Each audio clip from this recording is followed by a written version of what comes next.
মহিলা উদ্যমিতা আঁচনিৰ জৰিয়তে স্বাৱলম্বী মালৌঘাটৰ পিংকুমণি।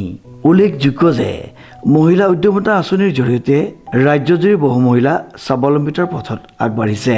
যোৰহাট জিলাৰ উত্তৰ পশ্চিম প্ৰান্তৰ মালৌঘাট গাঁৱৰ পিংকুমণি বৰাই এই আঁচনিৰ অধীনত লাভ কৰা 10,000 টকাৰ সহায়ত কাপোৰৰ ব্যৱসায় আৰম্ভ কৰি এতিয়া নিজে স্বাৱলম্বী হ'বলৈ সক্ষম হৈছে। এই সন্দৰ্ভত পিংকুমণি বৰাই এনেদৰে জানিবলৈ দিয়ে। পইচা কিমান পাইছিলা? 10,000। এই কি মহিলা উদ্যমিতা আঁচনি ন? মহিলা উদ্যমিতা আঁচনি 10,000 পাইছিলোঁ। কি ব্যৱসায় আৰম্ভ কৰিছা এতিয়া? এয়া কাপোৰৰ আমাৰ আগৰ ব্যৱসায় আছিলে, তাতে আৰু ব্যৱসায় কৰিলোঁ। বিহু বজাৰ এতিয়া কেনেকুৱা? বিহু বজাৰ ঠিকে আছে। স্বাৱলম্বী হৈছে এই কাপোৰ ব্যৱসায়? হৈছোঁ।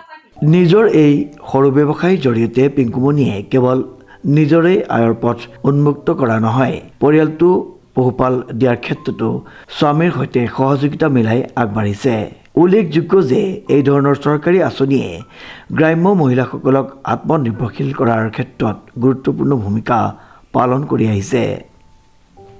প্ৰশান্ত গায়নৰ এক বিশেষ প্ৰতিবেদন, নিউজ নাও।